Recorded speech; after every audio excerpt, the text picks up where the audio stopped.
Yan, testing tayo ngayon. Drone. Yun nga pala yung L900 Pro Max na drone na binili ko sa online. Tinitesting ko kung gagana nga ba or kung marunong ako magpalipad ng drone. So binili ko lang to para practicean kasi plan kong bumili ng DJI na drone. So yung maganda-gandang klase ito, walang problema kung okay ba or hindi. Ang importante makapagpalipad ako ng drone kasi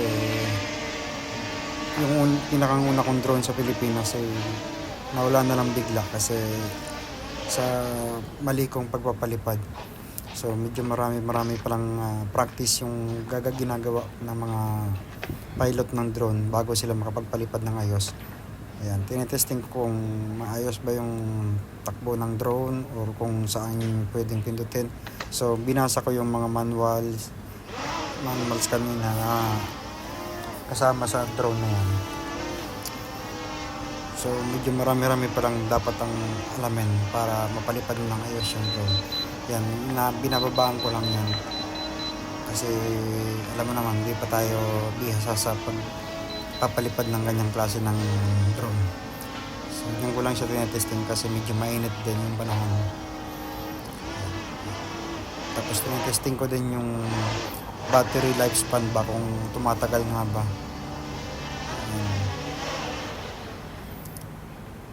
Yan, pinahinto ko muna kasi namamali ng landas. Ayan, yung ano niya, bidding niya, yung quality 4K. Pero sa tingin ko hindi siya 4K. So mga 720 megapixels lang siguro yan. Yan, sa ano ko naman, tansya ko naman, mapapalipad ko ng ayos. So nga lang, di ko natansya yung oras na yan, yung pagpapalipad ko ay medyo uncontrollable yung takbo ng drone. Kaya yan, tinitesting ko pa rin kung hanggang saan nga ba kaya.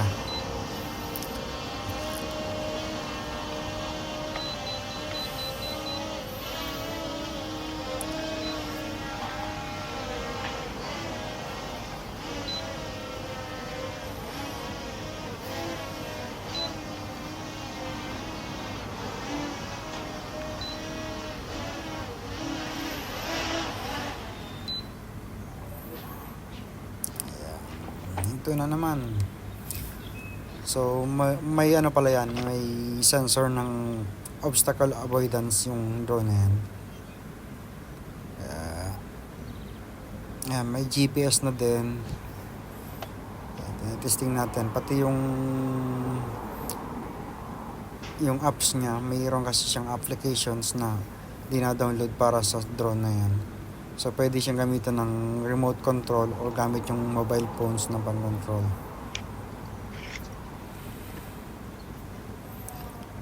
So lahat ng possibilities na pwedeng pag-aralan ko dyan.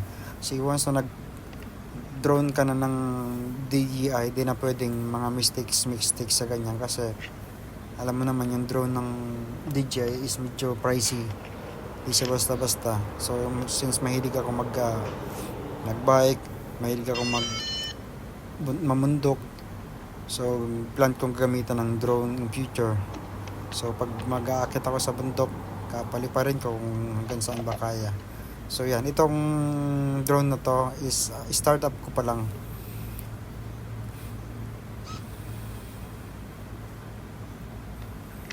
Hindi nga pala basta-basta talaga yung pagpapalipad ng drone na yan. Medyo palaisipan din sa akin kung paano gumagana yung drone, paano lumilipad ng ayos, lalo sa mga kilometers height na yung pinag-uusapan, medyo mahirap talagang kontrolin.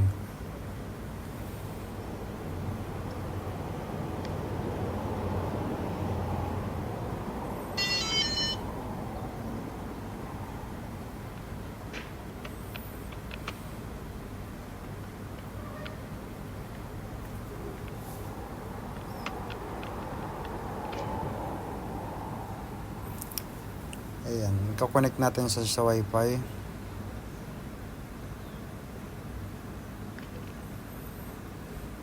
Wifi ng drone para magamit natin yung mobile phone sa controller. Tapos dyan na rin yung setup ng camera para makita natin kung maganda yung quality habang nasa taas. So far naman is nakikita ko maganda naman yung copy ng ng video na nakukuha. So hindi ko na pakita yung videos ng phone ko kasi ay ng take ng drone na yan kasi nasa isang phone ko. So naalala ko yung phone ko palang isa is medyo low storage na. So sa daming videos at photos. Ayan. So far nagagamit na sa controller yung phone. Yan.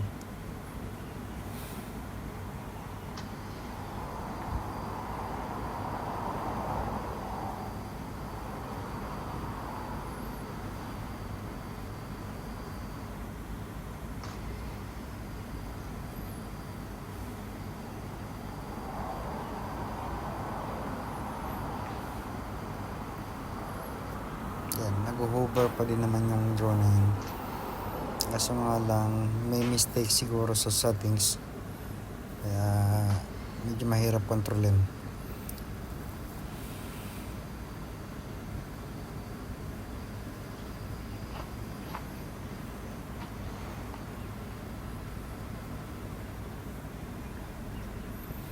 Kaso nga lang yung problema, uncontrollable na siya.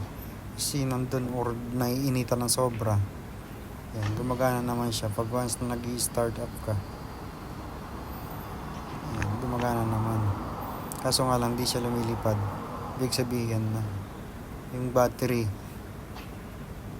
niya is mahina. So ilang minuto pa lang yung nililipad-lipad niyan. So grabe. Sana'y makahanap ako ng baterya na mas matibay sa ganyan para mapalipad ko siya ng ayos future kasi nabili ko pala to ng second hand dito sa Brunei. Bruneian yung may-ari niyan. So binili ko siya. Di naman sobrang kamahalan. Napalipad ko siya ng ayos. Yan, tumba na naman. Ayan. Alright. Tumba-tumba. So wala nang control kasi yung battery niya is mahina na.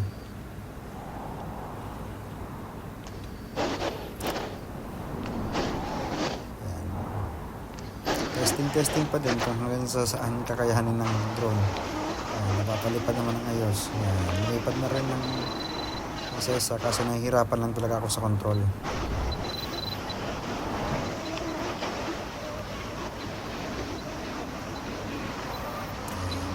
Ayos naman yung lipad niya kaso nga lang yung control niya is medyo mahirap na. Ayan, pinaakyat ko nga yung drone na yun. Ayan, end up di na siya makontrol. Ayan, kung saan na lumilipad. Ayan, wala na, di na siya na control. Ibig sabihin huminto na sa taas ng bubong. So ayan, testing ko ulit sa mobile phone kung makokontrol kasi bumagsak siya sa bubong. Yan, ayaw na makontrol. So isa lang yung paraan. Yan, tinetesting ko pa sa original na remote control niya kung magana. Ayan, naririnig ko nga pala yung nag-hover sa taas. Kaso nga lang ay hindi na siya makontrol. So battery low na yung drone na yun. So handaps natin kaya akyat kukuhanin natin sa bubong.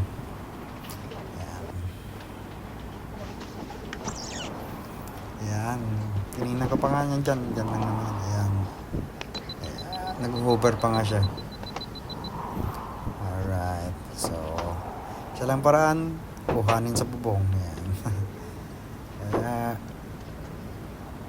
minsan kala natin kaya natin ng isang bagay medyo mahirap, kailangan nating aralin para ma-perfect natin kung magpapalipad ng ganyang klase ng drone. Based on my experience, aralin natin ng ayos. Thank you.